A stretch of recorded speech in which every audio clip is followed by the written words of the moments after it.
Mesdames, Messieurs, bonsoir sur le plateau, Monsieur le Préfet Philippe Gustin, qui a bien voulu se prêter au jeu de l'interactivité.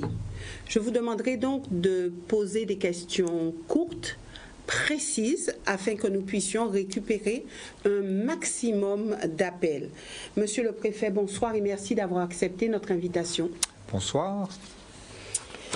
Voilà donc quelques questions en attendant les appels téléphoniques et je rappelle que vous avez bien voulu vous prêter, et ce depuis un certain temps, à cette émission interactive pour que vous puissiez être au plus près des Guadeloupéens, que vous puissiez répondre à leurs interrogations. Il y a des sujets qui reviennent tout le temps. Et depuis quelque temps, en fait, beaucoup de remous autour de cette notion de gouverneur. Alors une appellation, on va dire, qui a quand même laissé des traces dans l'histoire de la Guadeloupe. Vous êtes historien, donc je pense que vous connaissez bien cette histoire. Et le fait de vous appeler Monsieur le gouverneur ou le gouverneur de la Guadeloupe, qu'est-ce que cela suscite chez vous ? Pour être vraiment honnête, ça ne me fait pas obligatoirement plaisir. Comme je l'ai dit, on ne tire que sur les manguiers qui donnent des fruits. Mais pour autant, ça renvoie à une image dépassée qui est celle de l'époque coloniale. Alors moi, j'essaie, comme vous l'avez dit, je suis historien, j'essaie de me rattraper en me disant qu'il y a des gouverneurs qui ont fait aussi ce qu'il fallait faire. Moi, j'ai un livre de chevet. C'est celui de tous les discours et les lettres de Félix Éboué, le gouverneur de la reconstruction après le grand cyclone de 1928. Et la nuit, quand je suis insomniaque, très souvent, je me réfère à ces lettres. D'abord parce qu'elles sont très instructives. Elles permettent de mesurer à quel point, dans un pays comme celui de la Guadeloupe, il y a des grandes tendances qui se répètent. Et puis, elles sont très instructives pour moi parce qu'elles me permettent souvent de relativiser par rapport à la situation. Voilà, donc pour résumer, c'est pas une appellation qui me plaît parce que j'ai un titre qui est celui de préfet, qui correspond à une époque, qui correspond à ce pourquoi je suis ici, et que ceux qui m'appellent le gouverneur, c'est sans doute parce que je les dérange, et parce que sans doute je fais ce métier de préfet. Pourtant, je l'avais annoncé dès mon arrivée, le premier jour, je ferai tout ce qui relève de mes compétences, rien que de mes compétences, mais toutes mes compétences. Et c'est peut-être ça qui gêne. Écoutez, maintenant, je vis avec, je rencontre surtout beaucoup de gens qui m'appellent par la vraie dénomination, Monsieur le Préfet, et qui m'encouragent à continuer dans mon action. Avez-vous le sentiment que vos actions, votre méthode, est-ce que tout cela peut susciter cette analogie? Est-ce que vous pensez que vous avez une méthode que les gouverneurs avaient jadis? Est-ce là? Oui, non, je ne crois pas. Je pense que dans la méthode, je suis direct.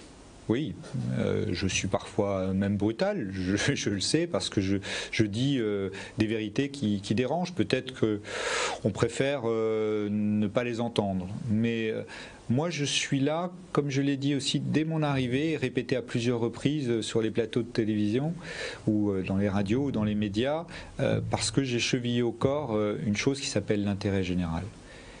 Moi, je travaille pour le bien des Guadeloupéennes et des Guadeloupéens, pour le bien de la République, pour laquelle j'ai été nommé aussi ici, qu'il y a énormément de choses à faire, que je ne peux pas les faire seul, que je dois les faire avec les autres, en partenariat, et que ça nécessite parfois d'avancer, mais jamais à découvert. C'est peut-être ça qui m'est reproché. Je fais des propositions, je les fais souvent d'ailleurs par écrit, parce que je pense que les écrits restent, et je suis souvent critiqué pour cela, mais j'entends pas beaucoup de contre-propositions. Donc c'est ça qui fait que peut-être ça suscite de la part de ceux qui me dénigrent un rejet. Mais écoutez, je l'assume, mais je me répète là aussi.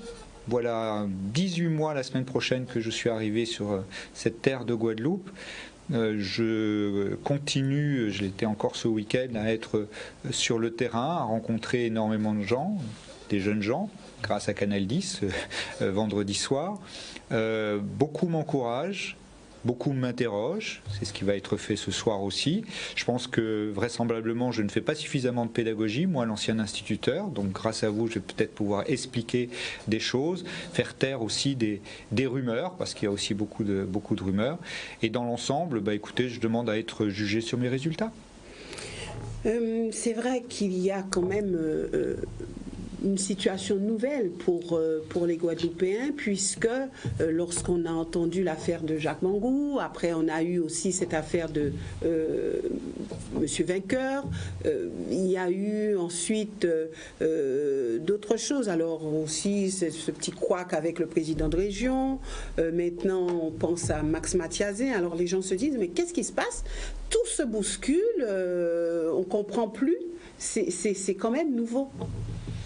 Oui, et pourtant, chaque chose... Alors, Max Mathiazin, je ne vois pas en quoi je suis mêlé à ça. Non, mais je veux dire, il y a beaucoup de situations qui se poussent. Voilà, d'abord, je pense qu'il faut faire la part des choses. Je suis préfet, je ne suis pas gouverneur et je ne suis pas procureur.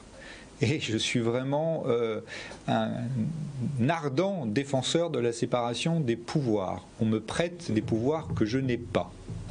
Par contre, ceux que j'ai, ceux de préfet, je l'ai dit tout à l'heure, je les assume jusqu'au bout de la logique quand il s'agit d'abord de faire respecter le droit, un petit peu normal, et puis de mettre fin à des situations qui sont intolérables. S'agissant de la situation de Pointe-à-Pitre, beaucoup a été dit, j'ai beaucoup écrit aussi sur le sujet, et mes écrits se sont retrouvés dans la nature alors même que c'était pas voulu. Mais concrètement, comment accepter de continuer à voir la situation d'une commune de 16 000 habitants avec 78 millions d'euros de déficit continuer à se dégrader? Quelle était ma position? Je devais dire « Ah non, il ne se passe rien, je mets la tête dans le sable et j'attends le jour où la collectivité ne sera plus en capacité de payer les salaires des agents. » Et là, pour le coup, de manière tout à fait légitime, on serait venu me chercher et on aurait dit « Mais enfin, qu'est-ce qu'il a fait ce préfet ?» Il savait, parce que là, sur le coup, s'agissant de Pointe-à-Pitre, on savait puisqu'il y a eu 3 rapports de la Chambre régionale des comptes successifs qui ont dénoncé la situation et qui ont fait des préconisations. Donc encore une fois, voilà, j'ai fait simplement mon métier au moment où j'étais là. Monsieur le Préfet, nous avons un appel de téléspectateurs, nous le récupérons. Bonsoir, nous vous écoutons. Allez-y. Oui, bonsoir. Oui. Voilà, je m'entends, ça veut dire que je suis sur les ondes de la télé. Oui. Ne vous inquiétez pas, puisque je me suis mis très très loin de la télé afin d'éviter les effets d'arsène. Alors, je voulais poser une question à Philippe Dustin, qui est préfet de la Guadeloupe, qui lui, en cette heure où je parle, est le responsable de tous les Guadeloupéens et Guadeloupéennes, parce qu'il a parlé concernant l'eau, d'accord? Il a dit qu'il va faire tout ce possible pour pouvoir pallier au réseau d'eau qu'on a, qui est un problème depuis fort bien longtemps. Je rappelle que nous avons des rivières qui coulent en Guadeloupe 365 puis 365, et jusqu'aujourd'hui, nous sommes en 2019, la fin d'année va se terminer. Il y a plein d'endroits que les gens se plaignent sur les différents répondeurs qu'il n'y a pas d'eau en Guadeloupe. Monsieur le Préfet, je vous pose cette question. Que pensez-vous de ça et qu'est-ce que vous allez pouvoir faire pour les Guadeloupéens? Et puisque nous, ici en Guadeloupe, je vais parler pour l'occasion de vous le dire, ils ont limité la vitesse à 80 km/h. Vous avez vu les accidents sont multipliés par 4 maintenant. Vous l'avez vu de vous-même, d'accord? Vous avez constaté aussi que depuis quelque temps, vous avez décidé de dire, bon, la Guadeloupe, eh bien, on va faire la Guadeloupe servir de cobaye parce qu'on va mettre des radars autour un peu partout. Vous avez vu le nombre d'embouteillages qui se passent en Côte sur le vent? Vous avez vu le nombre d'embouteillages qui est en Guadeloupe maintenant? Vous avez vu que les accidents sont multipliés maintenant par 6. Et je vous dis quelque chose aujourd'hui, je prends la responsabilité de vous le dire, que vous allez constater de vous-même, vous ne serez peut-être plus en tête de la Guadeloupe, vous ne serez plus préfet, mais vous allez constater de vous-même que vous avez fait une grave erreur de mettre des radars tourelles en Guadeloupe. Avant de mettre cela, monsieur le préfet, moi je vous donne un conseil. Je te conseille, parce que vous savez, vous êtes préfet, mais vous devez avoir des gens qui puissent vous encadrer pour vous dire un certain nombre de choses. Avant de mettre des radars, voyez les différentes routes de la Guadeloupe qui sont nulles. Je vous dis que les routes de la Guadeloupe sont vraiment nulles. Elles sont déplorables. Et je tiens à vous dire aussi qu'avant avant de mettre les radars tout en Guadeloupe, de mettre des bus de transport. Cela va éviter les gens à prendre leur véhicule et circuler un peu partout en Guadeloupe comme des fous. Parce que les gens qui vont au travail, nous qui habitons la côte sur le vent, lorsqu'on sort de vieux habitants de Bouillon, de Pointe-Noire pour aller travailler sous la Grande Terre, lorsqu'on va rentrer chez nous le soir, on est fatigué. Donc, ce qui va se passer maintenant, je vous le dis, les gens vont rouler à zéro et les gens vont pouvoir dormir sur eux et ça va créer encore beaucoup plus d'accidents. Monsieur le président, je vous demande aujourd'hui, gentiment, simplement, cette histoire de radar tourelle, arrêtez ça s'il vous plaît. Vous pouvez mettre des radars, je suis pour les radars, les simples radars, mais les radars tourelle en Guadeloupe, je vous demande d'arrêter cela, parce qu'après, vous savez ce qui va se passer en Guadeloupe, il y aura une guerre en Guadeloupe. Mesdames et messieurs, bonne soirée. Merci monsieur, bonne soirée. Alors il y avait plein de questions. D'abord sur l'eau. Alors la situation de l'eau. La situation de l'eau en Guadeloupe, elle est indigne d'un pays développé au XXIe siècle. C'est pas d'hier, ce monsieur l'a bien dit. C'est dû à plein de choses, le résultat de l'histoire, mais c'est dû surtout à la défaillance de ceux qui sont en charge de l'eau. Les opérateurs qui sont en charge de la production, de la distribution et normalement aussi de l'eau et de l'assainissement. Ce n'est pas un problème de ressources. Encore une fois, je répète toujours les mêmes chiffres. On produit 2 à 3 fois plus d'eau que nécessaire. On en perd entre 65 et 85% selon les opérateurs. Et puis, il y a aujourd'hui un non-recouvrement des factures qui avoisine les 50%. Alors tout ça, je l'ai dit, c'est le fruit de l'histoire. Qu'est-ce que je fais moi là-dedans? Normalement, l'État n'a aucune compétence sur cette question de l'eau, comme le conseil régional, comme le conseil départemental. Et pourtant, pour pallier les défaillances des acteurs normalement en charge de ce secteur, eh bien l'État, la région et le département se sont engagés dans plusieurs choses. D'abord dans un plan d'action prioritaire de 71 millions d'euros pour mettre fin en 2 ans, avant la fin de 2020, au tour d'eau. Ce plan d'action prioritaire, il avance normalement, peut-être avec un petit peu de retard, mais dans l'ensemble, on sera au rendez-vous. Et pour autant, ça ne suffit pas. Donc la deuxième action, c'est de revoir la gouvernance de l'eau. Je rappelle que la gouvernance de l'eau, aujourd'hui, c'est de multiples opérateurs sur un territoire qui n'est pas si grand que ça, avec une spécificité quand même, c'est qu'il y a le château d'eau du côté de la basse terre et puis il y a les consommateurs du côté de la grande terre. Donc il faut rationaliser tout ça. Un travail est engagé là, depuis 18 mois, 2 ans avec l'ensemble des acteurs, le conseil régional, le conseil départemental, les EPCI. On a fait déjà beaucoup. Maintenant, on n'est pas loin. On est à un tournant. Est-ce qu'on peut aller enfin vers cette structure unique que les Guadeloupéens et les Guadeloupéennes appellent de leur vœu depuis longtemps? Moi, j'y suis favorable, naturellement, mais pas à n'importe quel prix. Et en particulier, il ne faudrait surtout pas qu'on recommence les mêmes erreurs que par le passé. C'est-à-dire que la nouvelle structure, elle reparte avec des dettes, qu'elle reparte avec des sureffectifs. Sur ce point-là, je n'ai jamais, ni dans un écrit, ni dans une parole, parlé de licenciement. On a instrumentalisé mes paroles pour faire peur. Il y a non seulement, naturellement, des sureffectifs aujourd'hui, en particulier dans l'encadrement, qu'il faudra résoudre. Et si les collectivités veulent reprendre ces agents, bon, écoutez, c'est leur sujet, mais il faudra aussi recruter. Parce que pour avoir reçu plusieurs fois, de nombreuses fois, les syndicats qui ont tous été invités à la préfecture pour parler de l'eau, ils ont tous été d'accord pour dire que le système actuel ne fonctionnait pas parce qu'il n'y avait pas de management, qu'il n'y avait pas de structuration. Donc il n'y avait pas les bonnes personnes aux bonnes places. C'est à peu près cela. Voilà. Et donc en plus, si on mutualise, là je l'ai dit aussi à plusieurs reprises, on ne pourra pas avoir 50 généraux. Il faudra rationaliser les choses et donc il faudra mettre en place un plan de sauvegarde de l'emploi qui pourra consister à des départs volontaires, un accompagnement, une reprise par les EPCI. Moi, ce n'est pas mon problème. Mais en bout de course, un grand travail a été fait. Il faut maintenant l'achever. Il faut passer aux choses très concrètes, très précises, juridiques, financières, pour faire en sorte que demain, on puisse non seulement mieux gérer l'eau en Guadeloupe, mais surtout on puisse accompagner des investissements extrêmement importants, d'un montant à peu près de 900 millions d'euros pour l'eau et l'assainissement en Guadeloupe, pour avoir un réseau qui fonctionne. Et afin que, moi, mon objectif, il est tout clair, il y a un robinet, je le tourne, il y a de l'eau qui coule et je peux la boire parce qu'elle est de bonne qualité. Avant de poursuivre sur les autres questions, nous essaierons de cheminer, puisqu'il y a beaucoup d'appels. Donc nous prendrons des questions et nous cheminerons ensemble au fur et à mesure. Bonsoir, nous vous écoutons. Oui, merci bien. Allez-y, madame. Madame Grosset? Oui. Vous entendez, là? Bien sûr. Je vous téléphone de Basse-Terre. Oui. Madame Grosset, je vous dis bonsoir. Je dis bonsoir, monsieur le préfet de Guadeloupe. Bonsoir, madame. Eh bien, Madame Grosset, je crois que je rêve ce soir. Mais je ne rêve pas, je suis dans une réalité. Madame Grosset, je voulais vous poser une question. Depuis le temps que je suis en Guadeloupe, je suis guadeloupéenne, c'est la première fois, Madame Boissé, depuis que je vous vois là, je vous ai vu inviter tout le monde, sauf un préfet de Guadeloupe. Je ne rêve pas, c'est une réalité. Je ne me trompe pas, Madame Boissé. C'est la première fois que vous invitez un préfet. Pas du tout. Vous avez déjà invité un préfet depuis que je suis là? Oui. Eh bien, c'est depuis quelle année? Alors c'est le même, hein? Comment? Ça a été le même? C'est le même préfet. Bien sûr. Eh bien, c'est ça que je vous dis.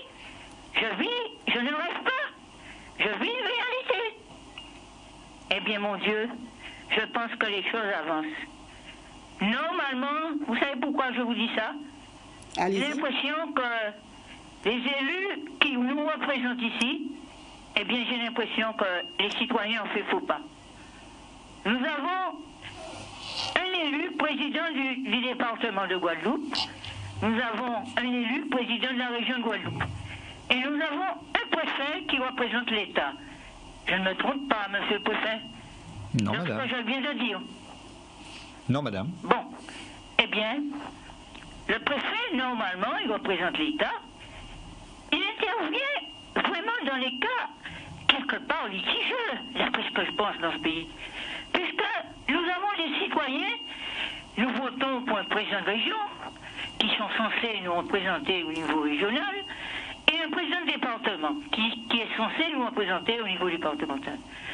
Je n'exclus en rien le préfet qui représente l'État. Quand il y a quelque chose qui ne va pas, eh bien, ceux qui sont censés nous représenter, eh bien, l'État intervient. Eh bien, ça prouve bien qu'il y a beaucoup de choses qui ne vont pas. Vous savez pourquoi, monsieur le préfet et madame Boissé, que ça ne va pas? Depuis 2006, je suis un simple citoyen. Je suis en train d'écrire dans tous les sens à nos présidents de région et de département qu'il faut des congrès citoyens. Notez-le bien, monsieur le préfet. Depuis 2006, et madame Boissé aussi, vous le savez, ces petites mains vous ont écrit, vous ont envoyé des lettres. Je ne sais pas si elles vous sont arrivées, madame Boissé, à Canal 10. Depuis 2006, j'interviens auprès de ces présidents de région et de département. Arrêtez de vous voiler la face, faites donc des congrès citoyens, et vous verrez, quand vous ferez des congrès citoyens, vous allez par exemple, vous voyez le problème de l'eau, les problèmes des sargasses, tous les problèmes qui sont dans ce pays-là. Vous faites des congrès qui représentent chaque élément. Par exemple, vous faites un congrès citoyen, parlez de l'eau. Vous invitez les gens qui sont censés parler de l'eau, en plus les citoyens lambda, etc. Et vous mettez les citoyens en face dans un congrès citoyen. Ça n'a jamais été fait. Vous avez les problèmes des sargasses, vous en parlez pareil. Vous invitez aussi le préfet s'il faut. Eh bien, ça n'a jamais été fait, madame Boissy. Et c'est pour ça qu'on est dans cette situation. Merci, monsieur le préfet. Vous voyez, vous avez dépassé la dose. Et franchement, je vous dis merci pour les Guadeloupéens, mais les citoyens de la Guadeloupe, vous devriez prendre de la graine. Regardez où on en est. Vous aussi, vous êtes responsable à plus de 70%. Vous avez élu des élus qui sont censés nous représenter, mais qui sont absents. Et maintenant, voyez, un préfet. Monsieur le préfet, merci, mais je suis triste. Bonne soirée. Bonne soirée, madame. Bonsoir, madame. Bien. Il n'y avait pas. J'ai pas répondu au premier sur les radars tourelles, mais je suis sûr que j'aurai l'occasion de revenir.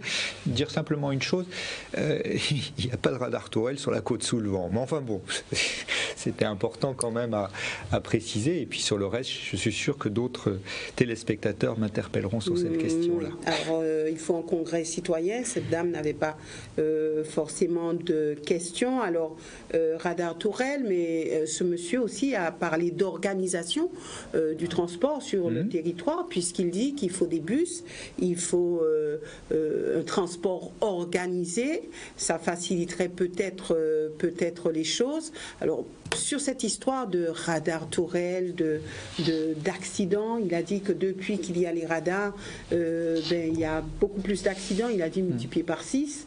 Et il y a aussi beaucoup d'embouteillages, ce qui peut entraîner une fatigue excessive et puis causer aussi des accidents. Alors, lorsque vous entendez tout cela, il y a eu aussi cette pétition de M. Coriolan qui a été initiée par M. Coriolan avec plus de 16 000 signatures. Quand vous entendez tout cela, Monsieur le Préfet, comment abordez-vous la chose? Est-ce que vous vous dites quelquefois j'ai été peut-être trop vite au niveau des radars Tourelle, il fallait peut-être en mettre moins, il fallait peut-être faire autrement, et vous aurez l'occasion de répondre à cette question d'ici quelques instants puisque nous avons un autre appel de téléspectateurs. Bonsoir, nous vous écoutons. Allez-y. Oui, Madame Boisset, bonsoir. Monsieur le Préfet, bonsoir. Merci de répondre à la question que je vais vous poser. Si les EPCI se retrouvent avec 283 millions de déficit à payer, est-ce que l'État, à travers ces organismes, serait-elle susceptible de les aider à combler ce passif qu'ils ne peuvent expliquer, dans la mesure où ils n'ont pas de quoi pour financer les investissements et certainement pas la maintenance, et avec surtout cette contrainte à laquelle ils s'accrochent de manière inexplicable, l'absorption-fusion du SIAG avec ses 82 millions de déficit, sans compter toutes sortes de promesses qui relèvent de l'utopie. Je vous en remercie. Merci, monsieur. Alors, on va rentrer dans les chiffres. Ça va être un petit peu compliqué, mais je ne veux surtout pas ennuyer les téléspectateurs. Pour résumer, je crois que ce qu'il faut retenir, c'est qu'aujourd'hui, je l'ai dit tout à l'heure, on a des opérateurs de l'eau qui ont failli. C'est-à-dire, concrètement, ils n'ont pas fait ce qu'ils devaient faire au quotidien, qui relève, pas besoin de rentrer dans les détails, mais deux choses. D'abord, offrir de l'eau et de l'eau de qualité, en quantité et en qualité suffisante, ce qui veut dire intervenir au quotidien sur les fuites, sur toutes les réparations. Et puis deuxièmement, ils n'ont pas fait autre chose, c'est souvent envoyer les factures, et de bonnes factures aux bonnes personnes avec tous les moyens de prouver que la facture correspondait bien à la consommation d'eau. Donc tout ça, au fil du temps, a constitué ce que le téléspectateur venait de dire à l'instant, une structure ingérable avec des déficits abyssaux. Ce que je retiens, moi, surtout au-delà des déficits, c'est que d'abord, il y a à peu près 43 millions de dettes fournisseurs pour l'ensemble des opérateurs d'eau. Qu'est-ce que c'est qu'une dette fournisseur? Ça veut dire que concrètement, il y a des entreprises guadeloupéennes qui attendent aujourd'hui qu'on les paye pour un montant global de 43 millions à peu près, parce qu'elles ont fait des travaux pour ces fournisseurs, c'est-à-dire elles ont travaillé sur les réseaux d'eau et elles n'ont pas été payées. Et là, pour le coup, je n'ai jamais parlé de licenciement. Mais c'est assez drôle parce qu'on oublie de dire que ces 43 millions, ils ont généré, puisqu'ils n'ont pas été payés, et là je peux vous donner des exemples concrets, des licenciements. Parce que ce sont des entreprises guadeloupéennes qui n'ont pas été payées et qui ont dû souvent mettre pour certains la clé sous la porte et licencier. Donc aujourd'hui, cette situation, ces 43 millions, il va bien falloir les payer. Qui va les payer? Qui va les payer? Pour moi, si une structure unique vient à naître, elle ne doit pas partir avec ces 43 millions, les pieds plombés là, qui lui empêcheraient toute action. Donc il faut que les EPCI, qui sont responsables de ces dettes, qui ont d'ailleurs pour certains, et certains ont l'honnêteté de le reconnaître, comme le président de Grand Sud Caraïbes, cette dette, elle est à eux, eh bien il faut qu'ils l'assument. Et donc il faut qu'ils reprennent ces dettes, sachant qu'en face de ces dettes, de 42 millions, il y a toutes les créances qui n'ont pas été recouvrées. en particulier toutes ces factures d'eau qui n'ont pas été envoyées aux usagers ou aux entreprises, aux collectivités, parce qu'il y a des collectivités aussi qui ont des factures d'eau. On accuse toujours l'État de ne pas payer ses factures d'eau, ce qui est faux. L'État a peut-être quelques factures qu'il n'a pas payées, parce que comme tout Guadeloupéen, il les conteste. Mais on oublie de dire que certaines communes ont des factures d'eau phénoménales qu'elles n'ont pas payées. Donc, en face de ces 42 millions, il y a à peu près 30 millions d'euros qui peuvent être recouvrés. Et c'est aux EPCI de récupérer ces factures-là. Après, derrière, pour répondre à la réponse directe, il va falloir, je l'ai dit, investir à peu près 900 millions d'euros. Et c'est là que l'État, par le biais de la Caisse des dépôts, par le biais de l'AFD, peut être là, en appui de la nouvelle structure, pour, par le biais de prêts, on a des prêts aujourd'hui à plus de 60 ans à intérêt zéro, permettre de faire ces investissements. Ce monsieur parlait de passif des EPCI. Est-ce que l'État va aider? Bien sûr que non. À ce stade aujourd'hui, ce n'est pas à l'État d'aider ça. Ça n'a rien à voir d'ailleurs avec l'eau. Encore une fois, moi j'ai fait le focus sur la question de l'eau, sur les questions des dettes des organismes qui gèrent l'eau aujourd'hui. Le principal sujet, c'est ces dettes fournisseurs. Les dettes bancaires, ces dettes bancaires, elles correspondent aux investissements qui ont pu être faits, aux ouvrages, aux actifs que possèdent les différents opérateurs. Eh bien, ces dettes bancaires, elles seront reprises naturellement par la nouvelle structure qui devra les assumer parce qu'elle prendra les actifs qui correspondent. Voilà, autre appel, et puis il va falloir qu'on revienne puisqu'on n'avait pas vraiment terminé sur les questions du premier téléspectateur. Bonsoir, nous vous écoutons. Allez-y. Oui, bonsoir. Oui, allez-y, madame. Oui, voilà, j'ai une question à poser. Je ne sais pas si le préfet pourra me répondre, mais enfin, ça vient un petit peu dans la question de l'autre auditeur, enfin, téléspectateur avant moi. Souvent, on parle de l'eau, mais moi, il y a une question qui m'intrigue. On ne parle jamais de la Générale des Eaux dans tout ce problème d'eau. Or, à ma connaissance, la Générale des Eaux était responsable de la distribution, de l'entretien et de la facturation. Donc, s'il y a des factures qui n'ont pas été payées, est-ce que ces factures ont été envoyées? Quel est le rôle qu'a joué la Générale des Eaux? Et maintenant, ne peut-on pas se retourner contre la Générale des Eaux, même si elle est déjà partie, pour un petit peu revenir, savoir un petit peu où est passé l'argent qu'on a versé pour les factures et autres. Et alors, je ne sais pas si le préfet pourra me répondre. Je sais que des fois qu'il sait bien aller faire les recherches dans les tiroirs. Peut-être qu'il pourra m'aider à comprendre cette question. Parce que moi, à chaque fois, on ne parle jamais de la Générale des Eaux. Or, moi, j'ai payé des factures qui étaient en tête, j'avais Générale des Eaux. Donc, où est passé cet argent que moi, citoyen, j'ai payé? Voilà ma question. Merci, madame.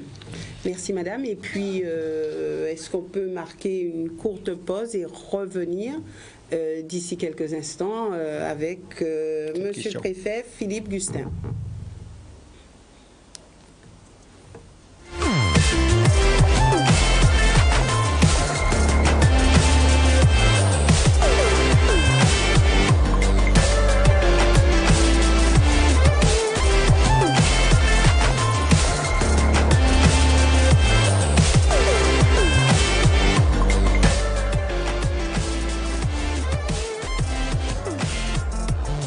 Nous revenons avec notre invité, le préfet Philippe Gustin, qui se prête au jeu de l'interactivité. Donc, il aura à répondre à vos questions. Beaucoup d'appels, beaucoup de questions. Nous allons revenir sur tout à l'heure certaines questions, mais on ne parle jamais de la Générale des Eaux. Et puisqu'il y a déjà un autre appel, on récupère et on fera un tir groupé. Bonsoir, nous vous écoutons. Allez-y. D'accord. Oui. Allez-y, monsieur. Oui, bonsoir, madame Boissé. Bonsoir, monsieur le préfet. Bonsoir. Oui, je me permets. Tout à l'heure, là, je vous ai écouté, vous avez dit que vous n'êtes pas un gouverneur, mais bon, vous avez vu la quantité de problèmes qui se posent en Guadeloupe. Je ne vais pas rentrer dans tous les problèmes problèmes de sargasses, de chlordécone, d'eau et consorts, et avec l'hôpital et consorts, les problèmes de santé qu'il y a en Guadeloupe. Par contre, je vais vous dire, vous savez, en France, il n'y a pas très longtemps, sous le gouvernement socialiste, ils ont essayé de mettre des politiques pour faire payer des taxes électroniques et des taxes écologiques en France. Je crois que c'est en Bretagne, mais je peux vous dire que les gens n'ont pas accepté, ils ont tout cassé, et malgré le nombre de millions qu'ils avaient déjà payés, l'État a reculé. Malgré qu'ils avaient déjà installé, ils ont reculé. Et ici, vous savez, en Guadeloupe, je vais revenir sur les radars Tourelle, on n'a pas des routes adéquates pour ce type de radars. Et malgré le mécontentement de la population, et je me rends compte que vous persistez. Bon, à vous de mettre ces genres de radars-là, bon, on aurait dû penser à mettre des routes, de faire des routes en conséquence pour que les gens puissent rouler. Parce que là, quand vous mettez des radars sur des routes comme nous avions, vous savez très bien, les gens, ils vont toujours se faire avoir, ils vont prendre des PV, ils vont perdre de points, ils vont perdre leur permis. Vous savez, il y a des gens qui ne pourront pas passer leur permis, il y a des gens qui travaillent avec leur permis, et vous savez très bien, les gens vont rouler sans permis. Et là, ça va être la catastrophe. Et c'est ça qui est embêtant. Et là, moi, je dis que, bon, les politiciens guadeloupéens, ils n'ont pas tellement de poignets pour pouvoir intervenir. On voit qu'on a un seul politicien qui a essayé de venir sous les faits, qui a interpellé le ministre de l'Intérieur, et on a vu, on essaie de l'écraser. Mais bon, et comme les autres, on essaie de casser les autres, nos politiciens ici, mais bon, moi je dis qu'il faut écouter la population, et puis, comment dirais-je, essayer de voir, de dialoguer avec nos politiciens que vous allez rencontrer prochainement, et pour un peu stopper les radars en Guadeloupe, et penser aux gens qui sont et qui travaillent en Guadeloupe pour le stress que vous allez créer avec ces radars qui va causer pas mal de dégâts. Pas des dégâts, ils ont calculé sur le plan financier ce que ça va leur apporter, mais sur le plan humain et santé, ça que ça va plus côté à la sécurité sociale. Merci beaucoup, et puis réfléchissez bien, et puis moi je vous souhaite, c'est le but que vous devez rencontrer nos élus, et puis discuter, dialoguer, et prenez en compte ce qu'ils vont vous dire. Merci beaucoup, monsieur le préfet. Merci monsieur. Alors moi je suis quand même un peu surpris parce que ça fait déjà 2 ou 3 personnes qui parlent des radars Tourelle et pas une seule de ces personnes-là n'a parlé de l'accidentologie en Guadeloupe. Il faut quand même rappeler quelques fondamentaux. On est aujourd'hui, 18 novembre, à 41 victimes, 41 morts sur les routes de Guadeloupe. La Guadeloupe est sur le podium en place centrale, numéro 1, pour les accidents de la route. 3 fois plus d'accidents que dans la moyenne de la République. 2 fois plus d'accidents qu'en Martinique. 3 fois plus d'accidents et de morts qu'à La Réunion. Vous voyez, sciemment, je n'ai pas été chercher la métropole, parce qu'on me dira, oui, mais il y a des routes, les routes ne sont pas les mêmes, etc. Et tout. Alors moi, j'entends le discours des uns et des autres. Je ne suis pas autiste. Je sais ce que c'est aujourd'hui que de se déplacer en Guadeloupe. Il se trouve que moi aussi, je suis sur les routes quasiment tous les jours. Mais moi, je fais la part des choses. Il y a ce qui relève des, comme l'a dit la deuxième téléspectatrice, il y a ce qui relève des collectivités. Les routes, c'est le conseil départemental, c'est le conseil régional. Il y a ce qui relève, prendre un exemple qui est quand même très, très éclairant. L'année dernière, nous avons déploré 33 morts sur les routes de Guadeloupe. Première catégorie, c'était les 2 roues. Les deuxième catégorie, c'était les piétons. Nous avons eu 10 piétons morts l'année dernière. Sur ces 10 piétons, 5 étaient des SDF. Parce que, vous ne le savez peut-être pas, mais 60% des morts, c'est la nuit. Que faisaient ces 5 SDF dans la nuit, couchés souvent sur la route? Ça veut dire aussi que concrètement, là, le conseil départemental, puisque c'est sa mission, a failli. que des gens qui ne devaient pas être sur les routes étaient sur les routes et se sont retrouvés à mourir bêtement, écrasés. Parce que, je le répète, les 33 morts de l'année dernière, les 41 morts de cette année, toutes ces morts auraient pu être évitées. Toutes. Sans exception. Alors, moi, je veux bien entendre qu'il faut faire des efforts pour améliorer le réseau routier de Guadeloupe. Je ne vous citerai pas un de mes amis qui a été directeur de cabinet ici en 1989 et qui a eu de hautes responsabilités maintenant au ministère de l'Intérieur. Et quand nous parlions l'autre jour de la question des radars en Guadeloupe et que je lui parlais du radar de Sainte-Marie, il m'a regardé, il me dit « Mais Sainte-Marie, il n'y a toujours pas de déviation ?» Parce qu'il y a 30 ans, on parlait déjà de la déviation de Sainte-Marie. Donc naturellement, il y a à faire ce qu'il y a à faire sur le réseau routier. Naturellement, il y a à faire des choses en matière d'éclairage. Naturellement, il y a à faire beaucoup, énormément, pour pacifier et sécuriser le partage de la route. Vous êtes cycliste, vous partez de Pointe-à-Pitre, vous allez à Basse-Terre, vous êtes quasiment toujours sur la N1 qui est souvent en 4 voies. Donc chacun doit faire ce qu'il a à faire. Mais moi, dans ma responsabilité, je ne peux pas me résoudre à voir chaque jour quasiment de cette semaine, puisque nous avons eu 3 morts cette semaine, un nouveau mort, et en me disant oh, bah, c'est très bien, on va continuer. Parce que de nouveau, analysons un petit peu les choses. Un mort sur 2 est dû à l'alcool ou aux stupéfiants. 4 morts sur 10, 40%, sont dus à la vitesse. 10% sont dus à l'absence de ceinture de sécurité ou de casque ou à l'utilisation du téléphone. Voilà, cette réalité-là, elle s'impose à nous aujourd'hui et moi je ne peux pas me résoudre à avoir cette litanie des morts. Je suis en général l'un des premiers à être prévenu d'un nouveau mort. 3 enfants qui sont morts cette année. 3 enfants de moins de 5 ans. Sur les 41 morts, 17 avaient moins de 24 ans.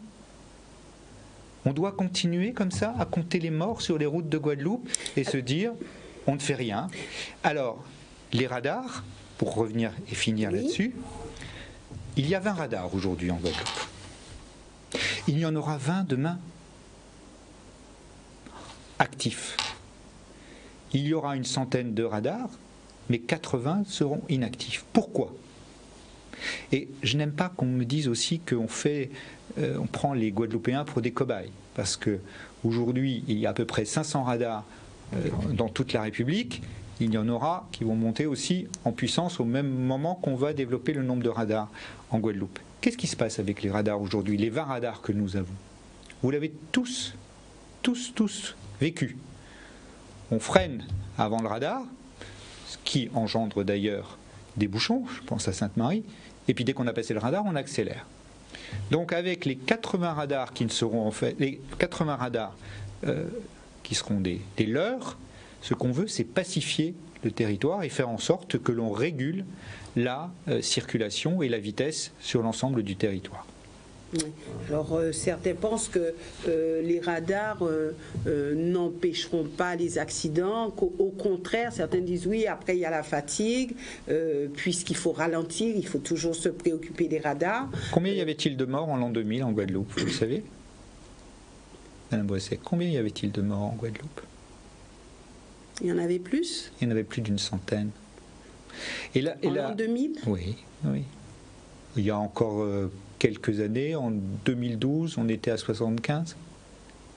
Cette réalité-là, et on va sortir de la Guadeloupe, 1972, qui a été la pire année pour l'accidentologie routière en France. 35 000 morts. 35 000 morts. La population de Saint-Martin ou la population de Châteauroux ? C'est toutes les mesures qui ont été prises les unes après les autres, la limitation de vitesse, le port de la ceinture de sécurité, toutes ces mesures qui chaque fois ont fait des levées de boucliers, qui ont permis qu'on arrive aujourd'hui à 3000 morts sur les routes de France. Pourtant cette année, il y en a plus que l'an dernier. Il y en a cette année malheureusement plus, que l'an dernier. Il y a moins d'accidents, oui. Il y a moins de blessés, mais il y a une plus forte gravité des accidents que l'on constate en Guadeloupe. Nous, on estime que c'est dû essentiellement, je vous l'ai dit, pour 50%, 1 sur 2, à l'alcool. Pour 40%, c'est dû à la vitesse. Et pour 10%, c'est dû à plein de choses. Le téléphone portable, beaucoup. Et donc, on se retrouve avec des accidents plus graves et qui conduisent à plus de morts. Alors, les radars qui créent un stress, qu'avez-vous à répondre à cela? Alors d'abord parce qu'aujourd'hui, il n'y a que 3 radars tourelles. Donc il faut arrêter les rumeurs. Il n'y en a pas sous la côte sous le vent, comme a dit le premier téléspectateur. Et d'ailleurs, il y en aura peu sur la côte sous le vent, parce que comme il l'a bien reconnu, les routes ne sont pas tellement adaptées. Ceci dit, nous avons eu un mort sur la côte sous le vent, il y a une quinzaine de jours, un motard.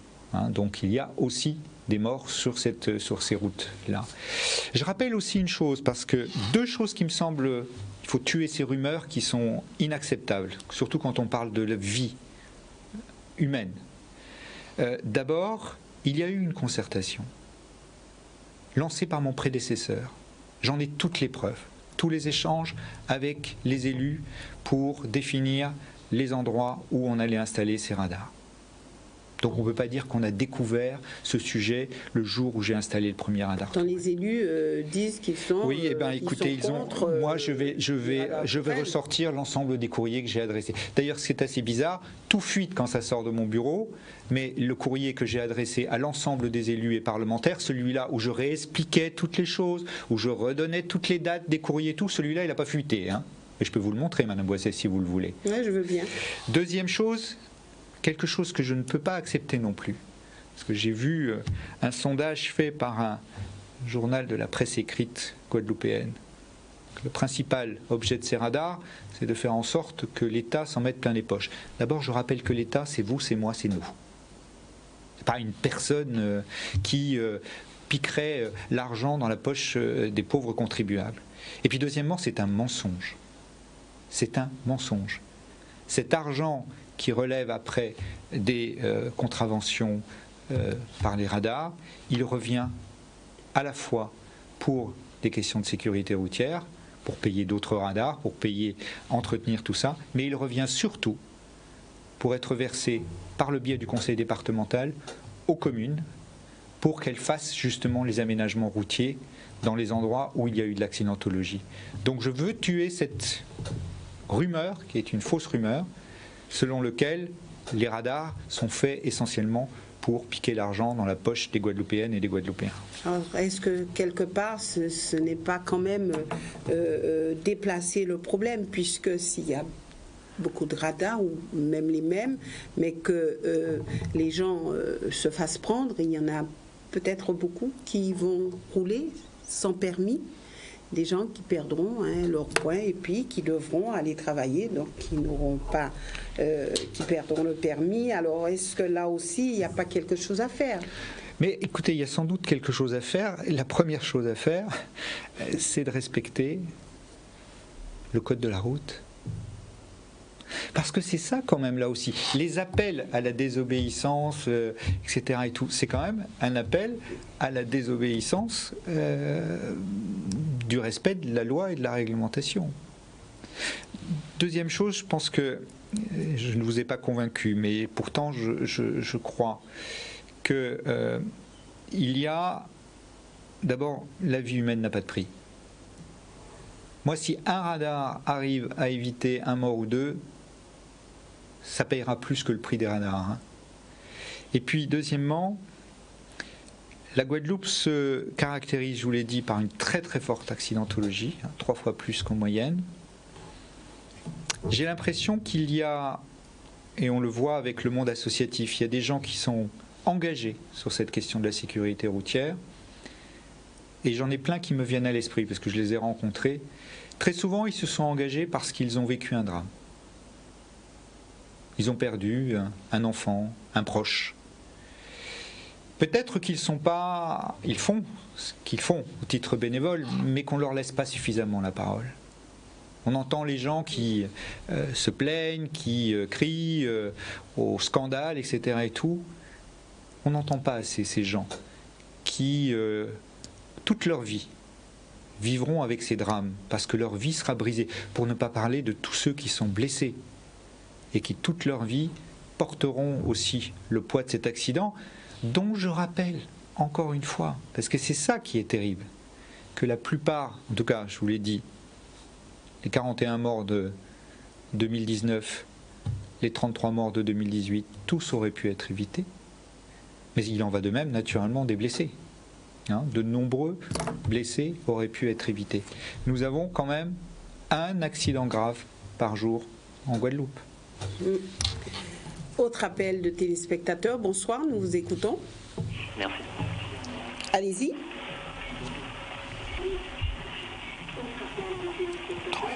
Vous avez la parole. Bonsoir Madame Bossé, bonsoir Monsieur le Préfet. Bonsoir Monsieur. Alors ça fait des années maintenant qu'on entend parler de problèmes d'eau, notamment de factures impayées, d'eau non potable et notamment des coupures d'eau. Alors moi j'habite près du lycée des droits de l'homme, plus précisément à la SCPHLM, et ça fait plus de 6 mois maintenant qu'il y a de l'eau potable qui part dans la nature, dans la canalisation des résidences qui sont près de chez nous, depuis plus de 6 mois. On a fait remonter l'information en fait à la régie d'eau et personne ne s'est déplacé. Des représentants de la SCPHLM a fait remonter l'information, personne ne s'est déplacé. Pourtant, on est quand même surpris d'avoir des coupures chez nous de temps à autre. Et malheureusement, il y a de l'eau potable qui part dans la nature, qu'on entend couler dans les égouts devant notre bâtiment depuis plus de 6 mois et personne ne lève le petit doigt. Alors j'aimerais poser une question qui ne peut pas être anodine, vers qui est-ce qu'on doit se retourner pour pouvoir solutionner ce problème? Merci monsieur. Merci monsieur de votre témoignage, parce que quand je raconte ça, on dit que je raconte des mensonges. Je l'ai dit tout à l'heure. Situation indigne d'un pays développé au XXIe siècle. Je l'ai dit aussi, la Guadeloupe ne manque pas d'eau, contrairement à d'autres territoires, comme Saint-Martin ou Saint-Barth où il n'y a pas d'eau. On produit 2 à 3 fois plus d'eau que nécessaire. Donc c'est non seulement indigne d'un pays développé au XXIe siècle, mais c'est une catastrophe environnementale et écologique sans nom, puisque vous en êtes le témoin. Selon les opérateurs, on a entre 65 et 85% de l'eau qui part dans la nature, qui est perdue. Et donc, l'exemple, le triste exemple que vous citez, et j'en ai plein d'autres, montre bien la défaillance que j'évoquais tout à l'heure des structures qui sont en charge de gérer l'eau en Guadeloupe.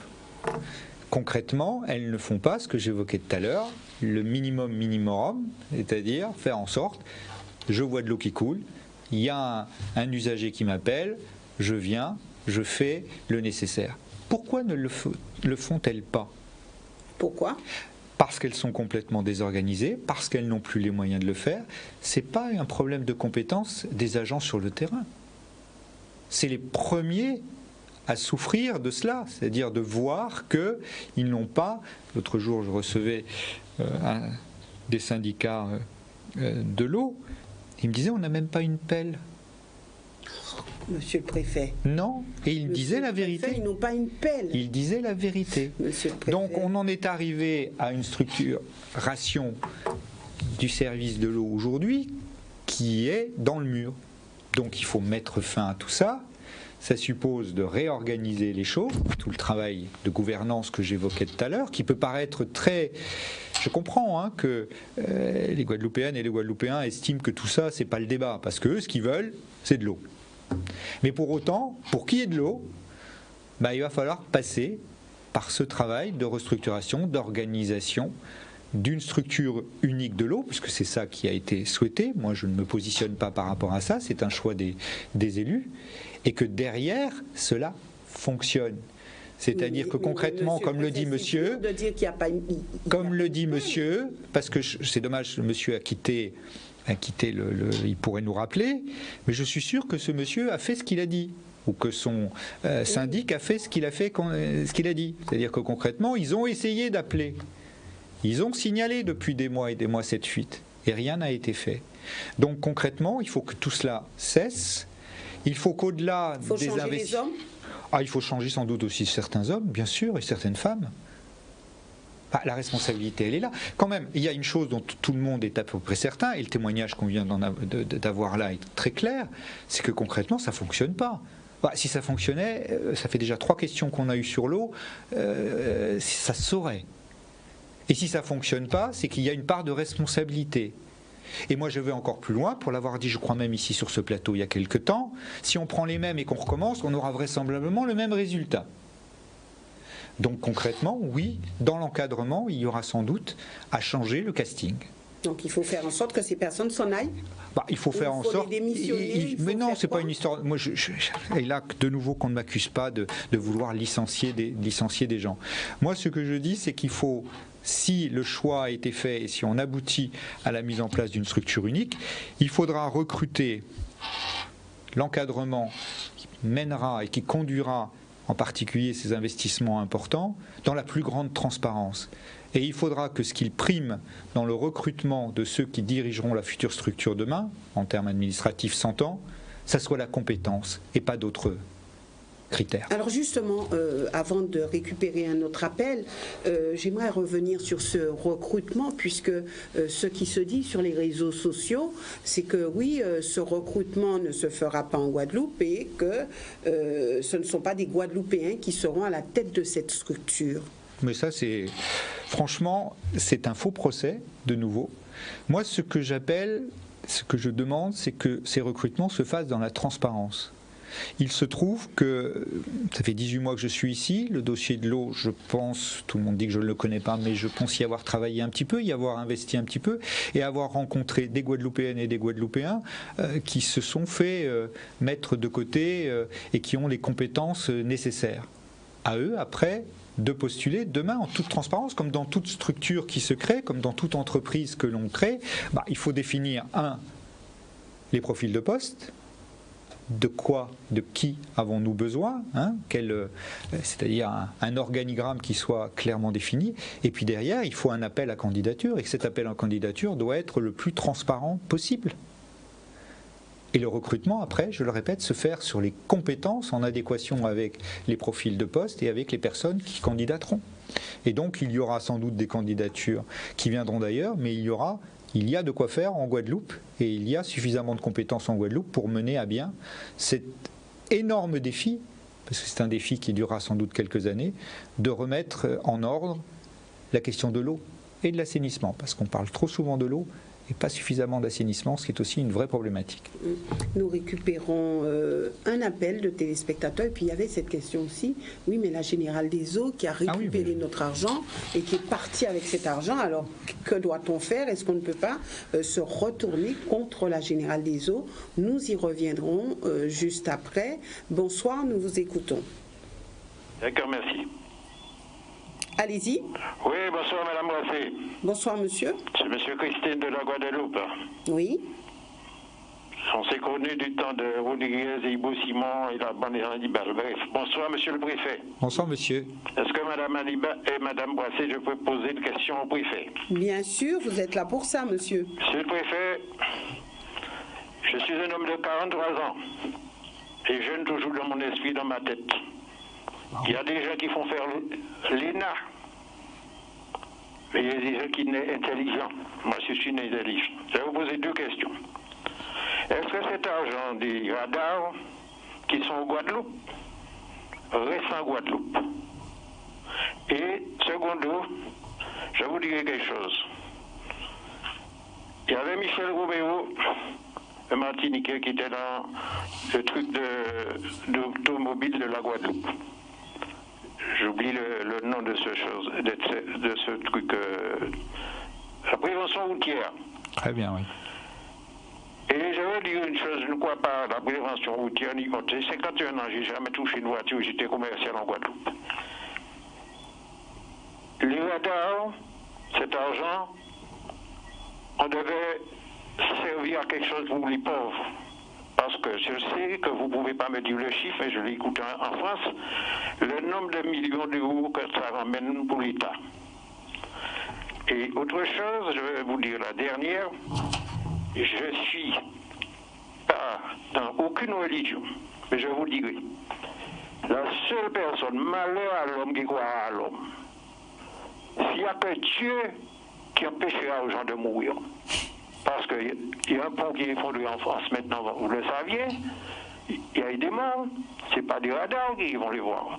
Il y a tout ce qui se passe.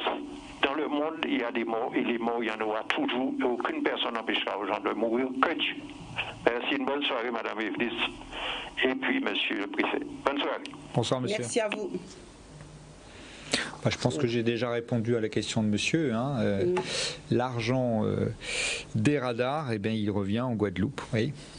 Comme il revient sur chacun des territoires, je vous dis, avec comme clé d'entrée le conseil départemental, puisque c'est lui en général qui a la charge des routes locales, départementales, à charge après de répartir cet argent dans les communes qui sont concernées par l'accidentologie, sur des projets pour améliorer le réseau routier.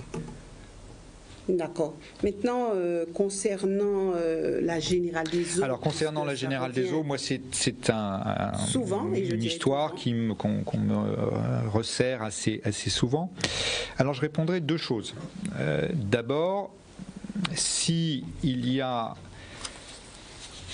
avait le sentiment qu'il y ait eu des malversations du fait de la Générale des Eaux, je suis quand même étonné, nous sommes dans un état de droit, que ceux qui étaient en charge de tout ça n'aient jamais porté plainte, sauf à ce que je l'ignore, mais en tout cas, il n'y a pas eu de procédure judiciaire à l'encontre de la Générale des Eaux. Bon. Deuxième chose, ça c'est une question. La deuxième chose, c'est une réalité.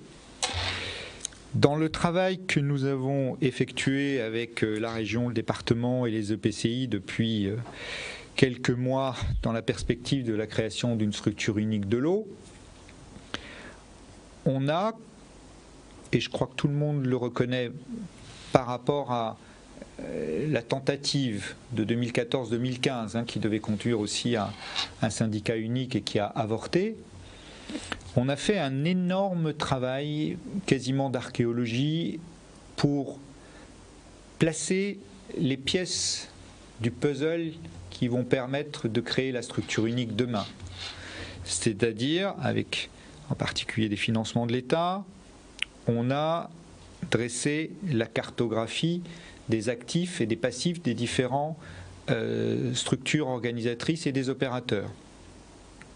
On a, j'ai donné les chiffres tout à l'heure, affiné au maximum le montant de la dette fournisseur, le montant de la dette bancaire, le montant des créances à recouvrer. Et là, je peux répondre à la téléspectatrice, force est de constater que ces montants, ils ont été constitués dans les dernières années, après le départ de la Générale des Eaux. Donc aujourd'hui, quand je parlais tout à l'heure de 42 millions de dettes fournisseurs, ces 40 millions de dettes fournisseurs, 42 millions de dettes fournisseurs, ils ont été constitués au cours des 5-6 dernières années. Donc moi je veux bien qu'on ressorte toujours, et de nouveau, s'il doit y avoir quelque chose à reprocher à la Générale des Eaux, qu'il y ait des plaintes qui soient déposées, qu'il y ait des actions en justice qui soient engagées, et, sauf à ce que je sois mal informé, ce n'est pas le cas.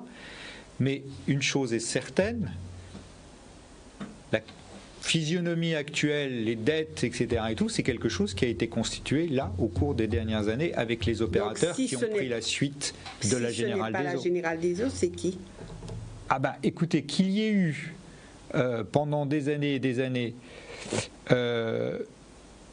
un défaut d'investissement sur le réseau guadeloupéen, là, je pense que pas besoin d'avoir fait l'ENA, comme disait le monsieur tout à l'heure, pour s'en rendre compte. Qu'il y ait peut-être eu, de la part des opérateurs qui géraient à l'époque, soit la Générale des Eaux ou des autres, une défaillance, c'est-à-dire qu'ils n'ont pas investi sur le réseau, c'est sans doute patent. Mais en tout cas, ce qui est certain, c'est que, je le répète, les dettes, que ce soit les dettes fournisseurs, que ce soit les dettes bancaires, que ce soit les créances, tout ça, ça a été créé dans les dernières années par les opérateurs actuels. Et c'est le sujet qui nous occupe aujourd'hui par rapport à la nouvelle structure qu'il faut créer. Alors, quand les Guadeloupéens disent oui, mais ceux qui nous ont mis dans cette situation doivent payer, est-ce que vous comprenez cela? J'ai du mal à comprendre, parce que moi je fais la photographie actuelle. Je vois que la principale préoccupation aujourd'hui, je le répète, c'est la dette fournisseur, c'est-à-dire la dette due à des entreprises, très souvent, en grande majorité, quasiment à 100% guadeloupéennes. Je vois en face aussi qu'il y a des créances non recouvrées, je vous l'ai dit, vis-à-vis d'usagers, vis-à-vis d'entreprises, vis-à-vis de collectivités. Et donc tout ça, c'est une photographie qui est faite aujourd'hui, en novembre 2019, et qui correspond à des chiffres qui se sont accumulés au cours des dernières années. Alors nous aurons le temps de récupérer encore un ou deux appels. Bonsoir, nous vous écoutons. Bon, eh bien, moi je vais dire bonsoir à Madame Boisset ainsi qu'à Monsieur Gustin. Bonsoir Madame. Donc en fait, moi ce que je voulais dire, c'est que le préfet est à l'image de son gouvernement. Il endort les gens avec ses beaux discours. En tout cas, pour ce qui concerne les radars tourelles, les multinationales vont se faire un pactole sur notre tête, notre population guadeloupéenne, près d'1 milliard d'euros par an. Je pense qu'ils ont déjà calculé leurs petites affaires. Sachez-le, de toute façon, c'est le fonctionnement de l'État français. Et je voulais parler aussi parce qu'en fait, on nous parle des radars tourelles qui sont indispensables, mais il y a plein de choses en fait, je voulais parler aussi du chlordécone. On a subi un empoisonnement avec le chlordécone. Et l'État français a mis en place des plans chlordécone, 1, 2, 3, qui ne servent à rien. Et notre population même est en train de mourir de cancer divers. Et j'entends monsieur le préfet qui dit qu'en fait la vie humaine n'a pas de prix. Elle n'a pas de prix. Et quand on regarde le CHU où il y a de nombreux morts tous les jours, on n'en entend jamais parler. La vie humaine n'a pas de prix, monsieur le préfet, n'est-ce pas? Et quand je vois en plus, on a beaucoup de problèmes, cet argent que vous mettez dans les radars tourelles, 32 000 € le radar tourelle, on pourrait le mettre peut-être dans des soins pour les Guadeloupéens, pour le CHU. Il y a plein de choses à faire. L'État français s'est même permis de nous implanter dans notre forêt des capteurs infrasons sans notre accord. Et là encore, on ne connaît pas les conséquences sur notre santé. Ils mettront après, quand les gens seront malades, des plans 1, 2, 3, pareil, qui ne serviront à rien. Donc moi je pense qu'il y a beaucoup mieux, il y a des choses à faire, plutôt que de penser à faire de l'argent sur notre tête. Parce qu'on commence à en avoir marre de ce système colonial génocidaire. Merci madame. Voilà, merci. Merci à vous. Moi je ne dirais pas merci à cette dame, parce que d'abord elle avance des chiffres sans le prouver, et puis elle a des références, et en particulier à la fin, que je ne peux pas accepter. Moi je ne suis pas dans cette logique. Je ne suis pas dans cette logique colonialiste, je ne suis pas dans cette logique génocidaire. Et chaque fois que je donne un chiffre, chaque fois que je donne un fait, je n'endors pas, je donne la preuve de ce que j'avance. Cette dame évoquait le CHU. Elle a oublié de dire les 600 millions d'euros que coûteront le CHU payé 100% par l'État. C'est le plus gros établissement public de l'histoire de la Guadeloupe.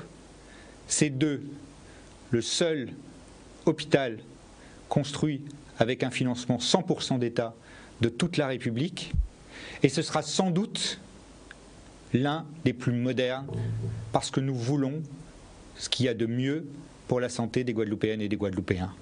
Alors on peut raconter n'importe quoi. On peut faire des supputations sur les milliards que vont apporter les radars tourelles, sans en apporter la preuve, et puis on peut faire ce que je viens de faire à l'instant, dire des vérités. Il faut sortir de cette logique de rumeur, et il faut sortir surtout de cette logique de division des Guadeloupéennes et des Guadeloupéens.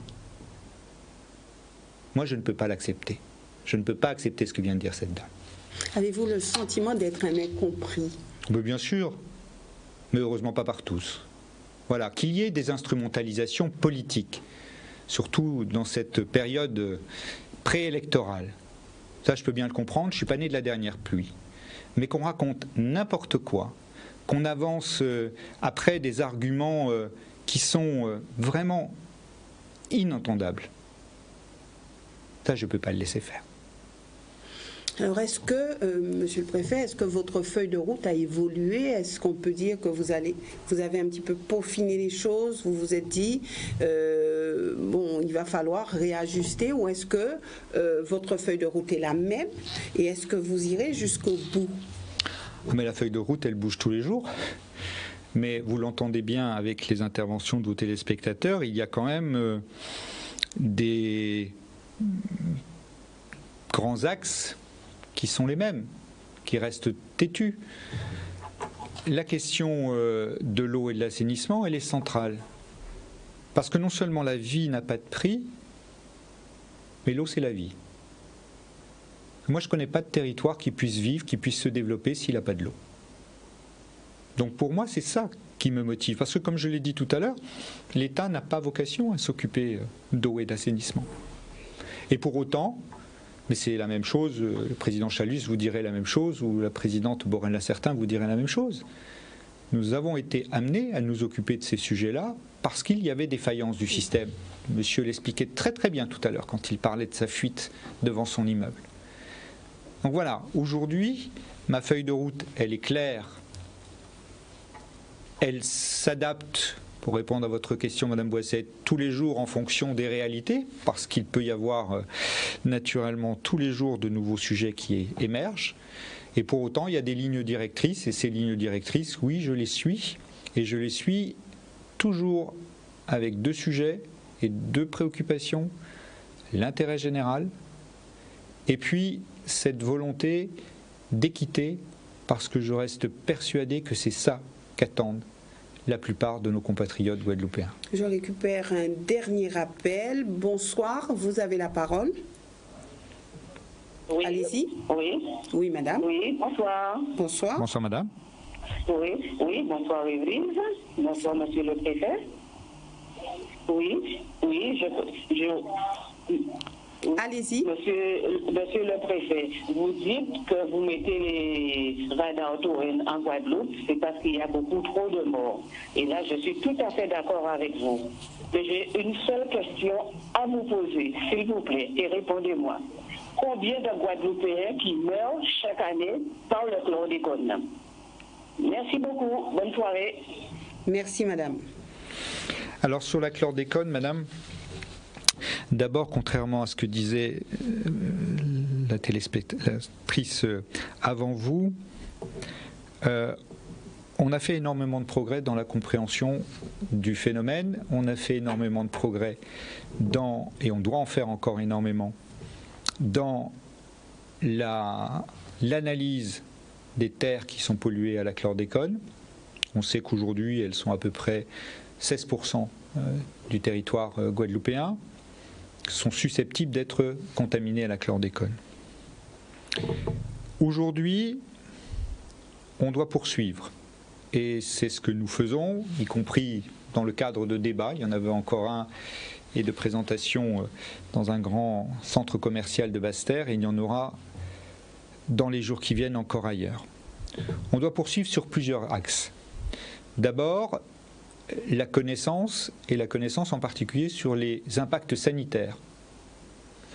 Il y a plusieurs études qui ont été faites, il y en aura d'autres qui le seront encore, en particulier sur la prévalence des cancers, et en particulier du cancer de la prostate. Deuxièmement, et je pense que c'est ça qui est sans doute le plus difficile, c'est qu'il faut apprendre à vivre avec la chlordécone. C'est-à-dire que concrètement, on a aujourd'hui encore des gens qui cultivent, souvent sans droit ni titre, sur des terres dont on peut penser qu'elles sont chlordéconées, et qui consomment, voire qui vendent les produits qui peuvent être eux-mêmes chlordéconés, si c'est en particulier des légumes racines. Pourtant, il y a une cartographie des zones. Oui, mais elle n'est pas respectée. On ne peut pas mettre, de la même manière que je ne peux pas mettre et je comprendrais là pour le coup qu'on me traite de tous les noms et qu'on hurle aux pratiques liberticides. On ne peut pas mettre un gendarme ou un policier dans la voiture de chaque Guadeloupéen. On ne peut pas mettre non plus un contrôleur de la DAF ou de la direction de la mer dans chaque parcelle agricole ou le long de la côte guadeloupéenne. Donc concrètement, il y a tout un travail qui doit être fait. Et j'ai rencontré encore il n'y a pas très longtemps des représentants des agriculteurs qui étaient d'accord avec moi. De se dire que plutôt que d'être dans une logique d'interdiction et de pénalisation, il faut apprendre à vivre avec cette chlordécone et apprendre à cultiver sur les terres chlordéconées des produits qui ne soient pas dangereux pour la population. On a évoqué les fleurs, on a évoqué le fruit à pain.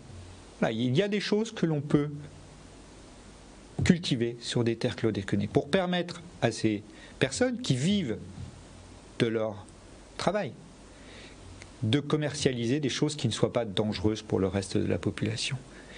Et puis, il y a encore énormément de choses à faire sur le sujet de la chlordécone. Ça sera l'objet du plan de chlordécone 4 qui verra le jour en 2020 et qui fait l'objet de toutes ces réunions que j'évoquais tout à l'heure de concertation qui vont au plus près de la population et j'invite moi la population à participer à ces échanges. Alors aujourd'hui on n'a pas de chiffres. Sur le nombre de morts ? Oui. Non, parce qu'on n'a pas de chiffres non plus sur le nombre de gens qui sont réellement impactés du fait de la chlordécone. Il y a une enquête qui a été faite en particulier sur les gens qui travaillaient dans les bananeraies au moment où la chlordécone était utilisée. Ça porte sur Guadeloupe et Martinique à peu près 13 000 personnes, donc qui ont fait l'objet de thèses, qui ont été suivies, etc. et tout, et où on voit toute la difficulté, parce que vous le savez très bien, à l'époque, on était face à une profession qui n'était pas du tout structurée, les gens n'étaient même pas salariés, hein, ils étaient des journaliers. Donc on a un mal de chien, c'est le cas de le dire, à retrouver ces personnes parce que souvent elles n'avaient pas de couverture maladie. On ne les a pas dans les fichiers de la CGSS et compagnie. Donc on a réussi à en identifier quand même à peu près 13 000 et c'est sur ces 13 000 là que se poursuivent toutes les études et toutes les enquêtes qui permettent de voir la prévalence et l'impact de la chlordécone sur la santé et en particulier la prévalence de cancer. Alors que vous reste-t-il à faire pour que vous ayez le sentiment du travail accompli, du travail bien fait ? J'aurais jamais ce sentiment-là. Jamais. Enfin, écoutez, je ne suis pas dans un métier où je peux me satisfaire du résultat, parce qu'il y a toujours à faire. Vous l'avez bien compris sur le sujet de l'eau, j'aimerais. Oui, j'aimerais, mais ça se fera après moi.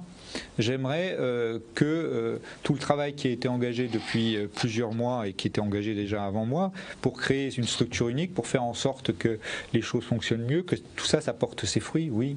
Oui, parce que là, pour le coup, je me dirais, t'es pas venu pour rien, je n'aurais été qu'un des acteurs, hein, mais j'aurais permis, avec d'autres, de faire évoluer un système qui ne fonctionne pas. Oui, là, pour le coup, c'est très immodeste, mais j'aurais le sentiment d'avoir fait un petit quelque chose.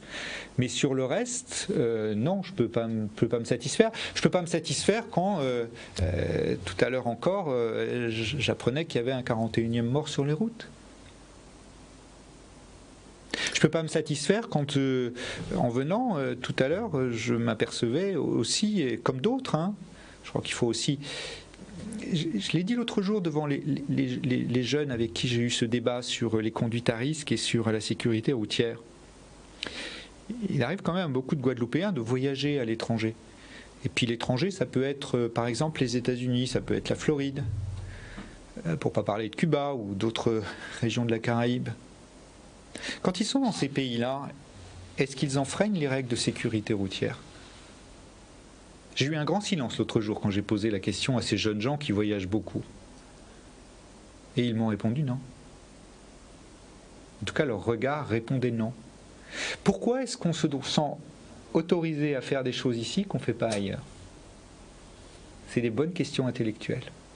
Deux questions un petit peu plus personnelles. Alors, il y a le bruit qui court déjà que lorsque vous partirez de la Guadeloupe, vous serez notre prochain ministre des Outre-mer. Ça, j'avais jamais entendu. Alors Non, alors là, y a-t-il une possibilité pour que vous ça voyez soit... quand même, c'est assez drôle, hein, comme la rumeur du milliard d'euros récoltés grâce aux multinationales qui gèrent les radars tourelles. Celle-là, je l'avais jamais entendue, mais vous voyez, ça m'a fait même pas sourire, ça m'a fait rire parce que non, franchement, je crois que non, vraiment pas, vraiment pas. Si cela vous était proposé. Ah, ce serait un magnifique honneur, naturellement, et ça ne se refuse pas, mais je ne pense pas que ça soit ni d'actualité aujourd'hui, ni d'actualité demain. Et ce n'est pas ça qui me motive. En tout cas, moi, je suis là pour faire ce que j'ai à faire. Je n'ai pas apprécié vraiment, et ça me reste dans la mémoire, les mots désagréables d'une de vos téléspectatrices, mais... Je demande pas, je suis pas du tout dans une logique où je souhaite être plein ou n'importe quoi. Je fais ce métier parce que je l'aime, parce que il faut aussi, quand on fait ce métier, aimer les autres. Et puis, autre question, et très certainement la dernière, est-ce qu'on peut dire, après tout cela, vous dites, je n'ai pas peur, j'irai jusqu'au bout. Est-ce que votre tête a été mise à prix? Oh, sans doute, oui. Vous savez, on me pose souvent la question de « vous avez peur ?» On me l'a posé encore l'autre jour quand j'ai débattu avec les jeunes, un débat qui était... extrêmement rafraîchissant. Vous l'avez sans doute suivi, mais ils avaient d'abord très bien travaillé, très bien préparé leurs interventions, et c'était très intéressant. Non seulement le débat que nous avons eu et qui a été diffusé sur votre antenne, mais aussi ce que nous avons continué à discuter après. Et avant le débat, le modérateur m'a dit « mais vous avez peur, monsieur le préfet ?» Et je lui ai répondu « vous savez, moi, j'ai commencé ma carrière comme instituteur, j'en suis très fier. Et je me suis retrouvé, la première fois, j'avais 17 ans, parce que j'avais passé mon bac de bonne heure, j'avais 17 ans, j'étais même pas majeur, et j'étais en responsabilité d'une classe de 34 enfants de moyenne section de maternelle, des 4 ans. À l'âge de 17 ans. À l'âge de 17 ans. Vous voyez ce que c'était comme responsabilité? Donc moi, j'estime que j'ai tenu le coup, avec ces 34 enfants de 4 ans. Donc maintenant, j'ai plus peur. De rien ni de personne. Bien sûr qu'il y aura un jour, un moment où j'aurai peur. Monsieur l'a dit tout à l'heure, c'est Dieu qui décide de tout. J'aurai sans doute peur de la mort le moment venu. Mais pour l'instant, je suis en pleine santé. Donc tout va bien. Avez-vous peur? On l'apprend le mardi soir ou le mercredi matin, et 3 semaines après, on quitte ce territoire. C'est la règle. Mais là... Pour l'instant, vous n'êtes pas... mais je suis là avec vous. Quel jour est-on aujourd'hui? Nous sommes lundi soir, on verra. On n'est pas mardi. on verra. Mais souvent, ça fait 18 mois que je suis ici, ça fait quasiment 18 mois qu'on me pose cette question. C'est vrai que c'est d'ailleurs un des sujets. Il y a eu un turnover très rapide de préfets ici en Guadeloupe. Donc on est habitué à ce que normalement la durée moyenne de vie d'un préfet de Guadeloupe des 20 dernières années, ça doit être 15 mois. Je suis déjà à 18 mois, donc j'ai déjà dépassé cette moyenne-là. Chaque fois on me pose cette question. Pourquoi est-ce que vous durez autant? Pourquoi est-ce que vous êtes non, mais là et que ça dure? Non, si on me pose cette question, je fais toujours la part des choses, et comme les choses sont bien équilibrées, il y a sans doute la moitié des gens qui espèrent que je parte vite et la moitié des gens qui aimeraient que je reste encore plus longtemps. Voilà, donc on va dire que ça fait un bon équilibre. Madame Boisset, oui. Vous avez oublié quelque chose d'important. Oui, dites-moi. Oui. Tout à l'heure, avant l'émission, nous avons vu un pompier préventionniste qui est venu nous parler de cette manifestation. Exactement. Je crois que vous les voyez demain soir. Oui. Donc un grand match de solidarité au profit des enfants malades de l'hôpital du CHU. Voilà, ça c'est aussi des choses qui motivent dans la vie. C'est tout ce réseau associatif que nous avons en Guadeloupe, souvent méconnu, qui au quotidien fait des actions avec du bénévolat, avec un cœur gros comme ça. Et donc, moi, je ne peux que vous encourager à aller voir ce match. Malheureusement, je ne serai pas là samedi soir. Si j'avais été en Guadeloupe, j'y serais allé. Ouais, j'ai fait un petit peu de pub. Vous les verrez demain. Je recevrai demain, donc nous aurons un gros plateau avec des footballeurs professionnels qui viendront ici. Et puis, bien sûr, l'antenne sera ouverte pour que vous puissiez leur poser des questions. Donc, un élan de solidarité mis en place pour les enfants malades du CHU. Donc, ça sera leur cadeau de Noël avec un départ, et vous en saurez plus, je ne dirai pas, je n'irai pas au-delà, mais ça sera un beau cadeau de Noël pour ces enfants malades du CHU, et bien sûr avec une participation de la Martinique, de la Guyane. Vous en saurez un petit peu plus demain à partir de 20h sur ce plateau même. Merci Monsieur le Préfet d'être venu ici. Merci aussi à vous téléspectateurs. Je sais qu'il y avait encore beaucoup d'appels. Désolé, puisqu'il aurait fallu que Monsieur le Préfet reste ici jusqu'à au moins minuit. Et je sais qu'il faut qu'il regagne son domicile. Donc peut-être qu'il reviendra une autre fois. Si vous m'invitez, avec grand plaisir. Sur d'autres sujets. En tout cas, merci d'avoir voulu vous prêter à ce jeu de l'interactivité. Et en tout cas, merci à vous, fidèles téléspectateurs. À demain. Excellente soirée.